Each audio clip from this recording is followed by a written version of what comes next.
యొక్క front part A size వాళ్ళకి ఎలా స్టిచ్ చేసుకోవాలి అనేది మనం ఈ వీడియోలో క్లియర్గా చూద్దాము. ఎస్పెషల్లీ మనకి బ్లౌజ్ యొక్క ఫ్రంట్ పార్ట్లో చెస్ట్ ఎక్కువ ఉన్న వాళ్ళకి, తక్కువ ఉన్న వాళ్ళకి డాట్స్ ఏ విధంగా స్టిచ్ చేసుకోవాలి, డాట్స్ మార్కింగ్ ఉన్నప్పుడు ఎలా స్టిచ్ చేసుకోవాలి, డాట్స్ మార్కింగ్ లేనప్పుడు ఏ విధంగా స్టిచ్ చేసుకోవాలి అనేది each and every point to point అయితే మనం ఈ వీడియోలో క్లియర్గా చూద్దాము. అదేవిధంగా కొత్తగా నేర్చుకునే వాళ్ళకు కూడా ఈ వీడియో అనేది పర్ఫెక్ట్గా యూజ్ అవుతుంది. ఫస్ట్ ఆఫ్ ఆల్ మనం ఈ విధంగా థ్రెడ్ పైపింగ్ అయితే స్టిచ్ చేసేసుకోవాలి. ఈ విధంగా స్టిచ్ చేసుకోవడం వల్ల మనకి ఖర్చు అనేది అసలు బయటికి కనబడదు. ఫస్ట్ ఆఫ్ ఆల్ మనం ఫ్రంట్ పార్ట్ స్టిచ్ చేయాలి అంటే ఫ్రంట్ పార్ట్ లెఫ్ట్ రైట్ ఇలా పక్కన పెట్టుకున్న తర్వాత మాత్రమే స్టిచ్చింగ్ అనేది చేసుకోవాలి. ఈ విధంగా పక్కన పెట్టేసుకొని ఫస్ట్ మనము థ్రెడ్ పైపింగ్ వచ్చేసి లైనింగ్ సైడ్ స్టిచ్ అయితే లైనింగ్కి స్టిచ్ వేసేసుకోవాలి. ఫర్ ఎగ్జాంపుల్ మీరు ఒకదాని తర్వాత ఒకటి స్టిచ్ చేసుకున్నాం ఫాస్ట్ అవుతుంది అని అనుకుంటే ఏమవుతుందంటే మొత్తం స్టిచ్చింగ్ అయిపోయిన తర్వాత రెండు కూడా ఒకే సైడ్ లైక్ లెఫ్ట్ కానీ రెండు కూడా రైట్ సైడ్కి అయ్యే ఛాన్సెస్ అయితే ఉంటాయి. కొత్తగా స్టిచ్ చేసుకునే వాళ్ళకైతే ఈ ప్రాబ్లం చాలా ఫేస్ చేయాల్సి వస్తుంది. సో అందుకోసం ఇలా పక్కన పెట్టుకొని థ్రెడ్ పైపింగ్ అయితే స్టిచ్ చేసేసుకోండి. థ్రెడ్ పైపింగ్ కోసం ఎప్పుడు కూడా లైనింగ్ పైనే స్టిచ్ చేసుకోవాలి. మూలల దగ్గరకు వచ్చిన తర్వాత ఏం చేయాలి అంటే షేప్ సరిగ్గా రాని వాళ్ళు సూది అనేది కిందకి పెట్టుకోండి, మిషన్ పాదం అనేది పైకి లేపండి, క్లాత్ అనేది కొంచెం జరపండి, అప్పుడు స్టిచ్చింగ్ అనేది చేసేసుకోవాలి.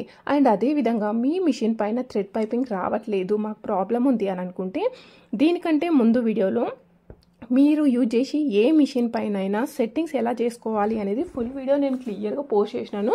మీకు రాని వాళ్ళు ఎవరైనా ఉంటే అక్కడ చూసేసుకోండి థ్రెడ్ పైపింగ్. ఆ వీడియో చూస్తే మీకు ఏ మిషన్ పైన అయినా థ్రెడ్ పైపింగ్ అయితే వచ్చేస్తుంది. ఇప్పుడు ఈ విధంగా లైనింగ్కి థ్రెడ్ పైపింగ్ స్టిచ్ చేసుకున్న తర్వాత లైనింగ్ పైన మెయిన్ ఫ్యాబ్రిక్ అయితే పెట్టేసుకోండి. ఇప్పుడు మనం మెయిన్ ఫ్యాబ్రిక్ మనం బ్లౌజ్ వేసుకున్నప్పుడు పైకి కనబడుతుంది చూడండి, అది ఇప్పుడు మన లైనింగ్ సైడ్ వేసేసుకోవాలి. ఈ విధంగా రెండు పక్కన పెట్టేసుకొని స్టిచ్చింగ్ అయితే చేసేసుకోవాలి. స్టిచ్ చేసేటప్పుడు కూడా చాలా క్లియర్గా కేర్ఫుల్గా స్టిచ్ చేయండి. ఎందుకోసం అంటే బ్లౌజ్ యొక్క ఫ్రంట్ పార్ట్ అనేది మనం క్రాస్ కట్లో కట్ చేస్తాం. సో క్రాస్ కట్లో కట్ చేయడం వల్ల క్లాత్ అనేది సాగుతుంది. సో క్లాత్ సాగడం వల్ల మీకు ముడతలు రావడం కానీ షేప్ అవుట్ అయ్యే ఛాన్సెస్ ఉంటాయి. కాబట్టి చాలా కేర్ఫుల్గా స్టిచ్ చేసుకోండి. అండ్ ఇప్పుడు కూడా లైనింగ్ మెయిన్ ఫ్యాబ్రిక్ కలిపి స్టిచ్ చేసేటప్పుడు మూలల దగ్గర సేమ్ కొంచెం జరిపేటప్పుడు సూది కిందికి పెట్టి మిషన్ పాదం అనేది జరుపుకుంటూ స్టిచ్ వేసేసుకోండి. ఆ తర్వాత లైనింగ్ కంటే మెయిన్ ఫ్యాబ్రిక్ ఎక్స్ట్రా ఉన్న ఫ్యాబ్రిక్ అంతా కట్ చేసేసుకొని ఇప్పుడు నేను చూపించిన విధంగా కచ్ మార్కులు అయితే పెట్టేసుకోవాలి. సేమ్ ప్రాసెస్, ఇది కేవలం ఫ్రంట్కే కాదు బ్యాక్ సైడ్ థ్రెడ్ పైపింగ్ వేసిన డిజైనర్ బ్లౌజ్కి వేసినా కూడా సేమ్ ఇదే విధంగా అయితే స్టిచ్ చేసేసుకోవాలి. ఆ తర్వాత లైనింగ్ సైడ్ ఈ విధంగా ప్రెస్ చేసుకోండి. ఐరన్ చేసినా కూడా ఫస్ట్ లైనింగ్ సైడ్ ఐరన్ చేసి ఆ తర్వాత మెయిన్ ఫ్యాబ్రిక్ సైడ్ ఐరన్ చేసేసుకోవాలి. అప్పుడు మాత్రమే మనకి కరెక్ట్గా వచ్చేస్తుంది. ఇలా ఐరన్ చేసేసుకున్న తర్వాత నెక్స్ట్ మనం లైనింగ్ మెయిన్ ఫ్యాబ్రిక్ కలిపి స్టిచ్ చేసేసుకునేటప్పుడు ఇక్కడ ఒక పాయింట్ చెప్తాను చూడండి. ఇప్పుడు నేను ఫ్రంట్ పార్ట్ అనేది క్రాస్లో కట్ చేసేసుకున్నాం కాబట్టి మనం క్లాత్ కూడా క్రాస్లోనే సెట్ చేసేసుకోవాలి. ఇలా స్ట్రైట్గా మనం వెనకాల భాగంకి కదా సెట్ చేసినట్టుగా సెట్ చేసుకోవద్దు. ఆ విధంగా సెట్ చేస్తే మనకి ముడతలు అయితే వచ్చేస్తాయి. సో ముడతలు రాకుండా ఉండాలి అంటే ఇంకొకటి ఏంటి అంటే ప్రతి ఒక్క మూల దగ్గరకు వచ్చిన తర్వాత సూది అనేది కిందికి పెట్టి మిషన్ పాదం పైకి లేపి క్లాత్ అనేది మొత్తం కంప్లీట్గా తిప్పేసుకోండి. అప్పుడు మీకు ముడత అనేది రాదు. లేదు నేను పర్ఫెక్ట్గా స్టిచ్ చేయగలుగుతాను నార్మల్గా రౌండ్గా తిప్పేసినాం అనుకోండి మనకి ఖచ్చితంగా ముడతలు కానీ లూజ్ కానీ అయ్యే ఛాన్సెస్ అయితే ఉంటాయి. ఇప్పుడు ఈ విధంగా లైనింగ్ మెయిన్ ఫ్యాబ్రిక్ కలిపి స్టిచ్ చేసుకొని లైనింగ్ కంటే మెయిన్ ఫ్యాబ్రిక్ ఇప్పుడు ఈ విధంగా రెడీ చేసుకొని లైనింగ్ మెయిన్ ఫ్యాబ్రిక్ మొత్తం కలిపి స్టిచ్ చేసుకొని లైనింగ్ కంటే మెయిన్ ఫ్యాబ్రిక్ ఎక్స్ట్రా ఉన్నదంతా కట్ చేసుకోండి. ఇప్పుడు ఈ షోల్డర్ ఉంది కదా, ఈ షోల్డర్ని కరెక్ట్గా మధ్యలోకి ఫోల్డ్ చేసేసుకోండి. ఇదిగోండి ఈ విధంగా భుజంని కరెక్ట్గా మధ్యలోకి ఫోల్డ్ చేసేసుకోండి. మధ్యలోకి ఫోల్డ్ చేసేసుకున్న తర్వాత నెక్ సైడ్ కొంచెం తక్కువ ఉండి షోల్డర్ సైడ్ ఎక్కువ ఉండే విధంగా ఇదిగోండి ఈ విధంగా పట్టేసుకోండి. ఒక ½ ఇంచ్ జరిపేసేసేయండి. ఇప్పుడు ఈ విధంగా పట్టేసుకొని దీనికి స్ట్రైట్గా కింద ఇలా స్ట్రైట్గా సమానంగా పట్టేసుకోండి. ఓకేనా? ఈ విధంగా పట్టేసుకొని ఇప్పుడు ఈ ప్లేస్లో మనం డాట్ అనేది స్టిచ్ చేసుకోవాలి. ఏ సైజు వాళ్ళకైనా సేమ్ ఇదే విధంగా పట్టేసుకోండి. ఆ తర్వాత మన బ్లౌజ్ యొక్క నడుము కొలత ఎంత ఉందో చూసేసుకోండి.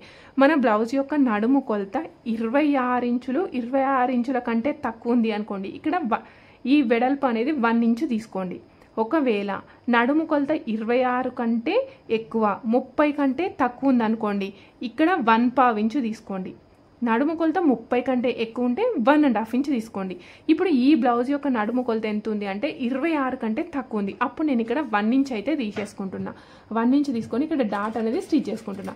మరి ఇక్కడ డాట్ యొక్క పొడుగు ఎంత తీసుకోవాలి అంటే డాట్ యొక్క పొడుగు 2.5 ఇంచులు తీసుకోవాలి. ఈ పొడుగు అనేది ఎవరికైనా సమానం. ఓకేనా? ఎవరికైనా 2.5 ఇంచులు తీసేసుకొని ఈ విధంగా డాట్ అయితే స్టిచ్ చేసేసుకోవాలి.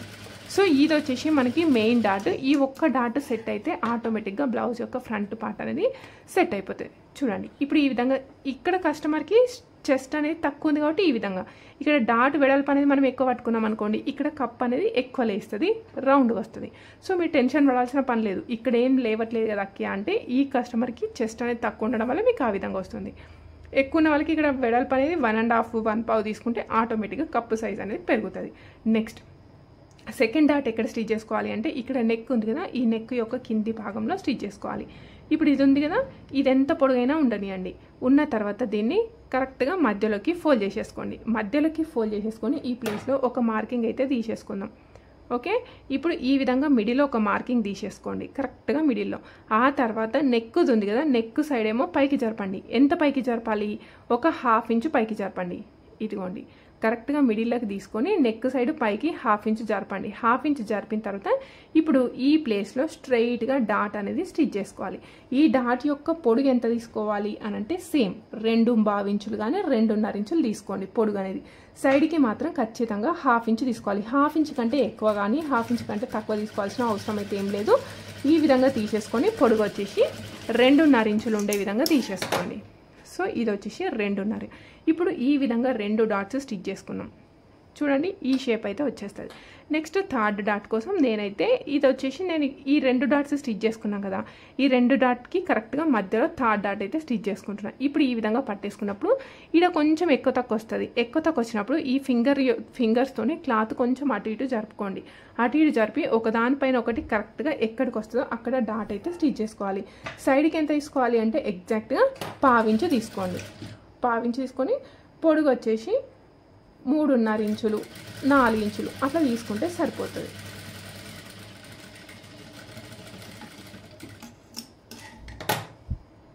సో ఇలా అయితే 3 డాట్స్ అయితే స్టిచ్ చేసుకున్నాం.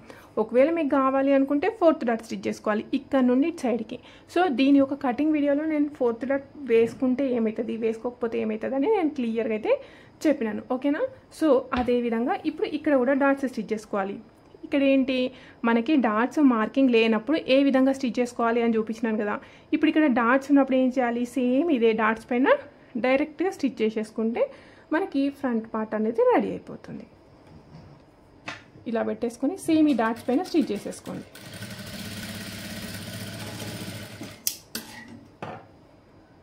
సో దీనివల్ల మీకు ఏంటి డాట్స్ మార్కింగ్ ఫ్రంట్ కట్టింగ్లో డాట్స్ మార్కింగ్ ఏ విధంగా చెయ్యాలి అని తెలవని వాళ్ళు కూడా ఈజీగా బ్లౌజ్ అయితే స్టిచ్ చేసేసుకోవచ్చు.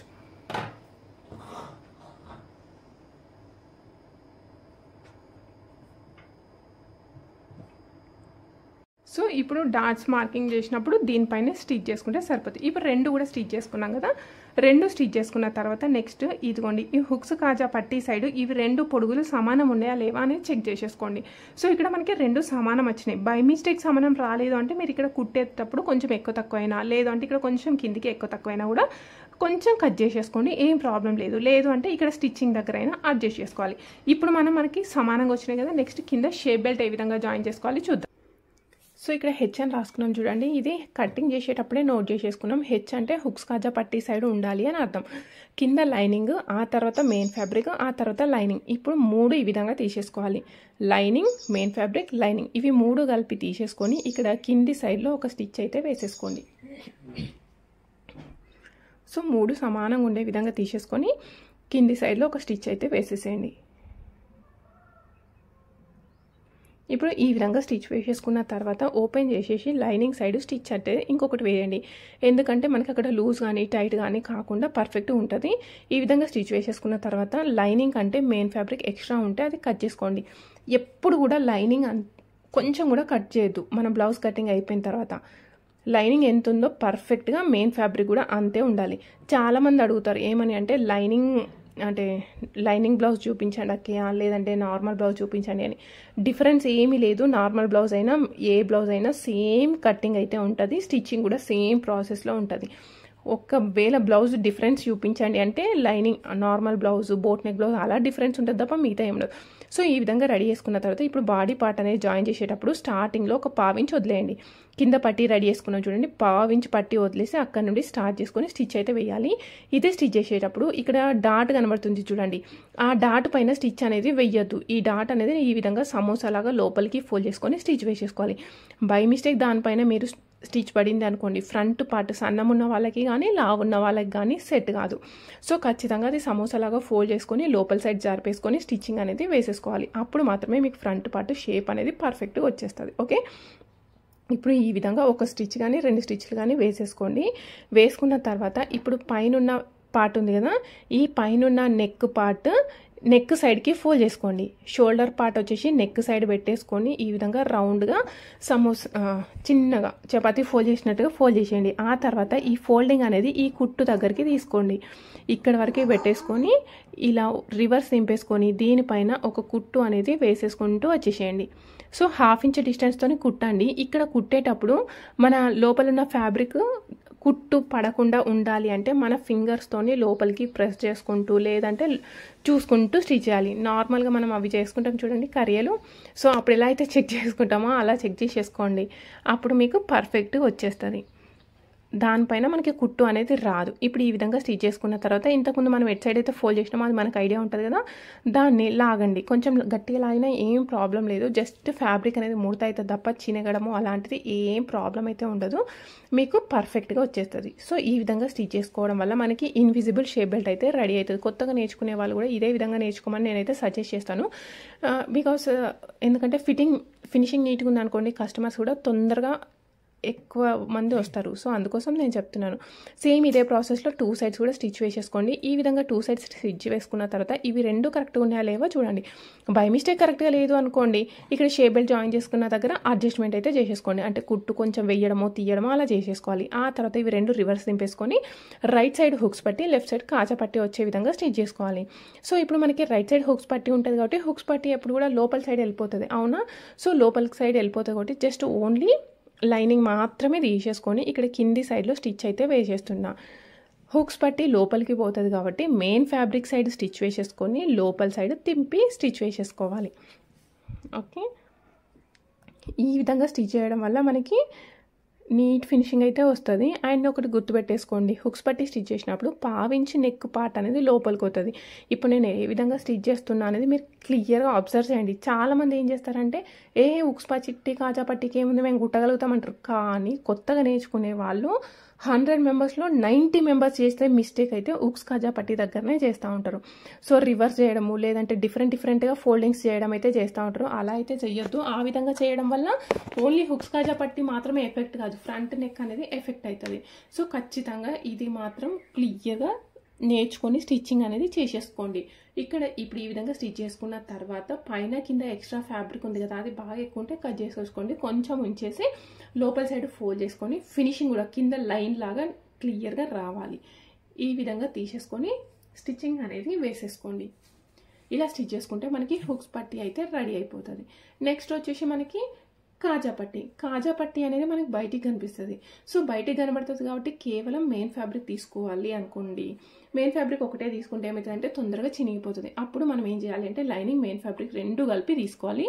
ఇప్పుడు నేను లైనింగ్ మెయిన్ ఫ్యాబ్రిక్ 2 కలిపి తీసుకొని జాయింట్ అయితే వేసేసుకున్నాను. జాయిన్ చేసేసుకున్న తర్వాత ఇక్కడ సైడ్కి అయితే స్టిచ్ వేసేసుకోండి.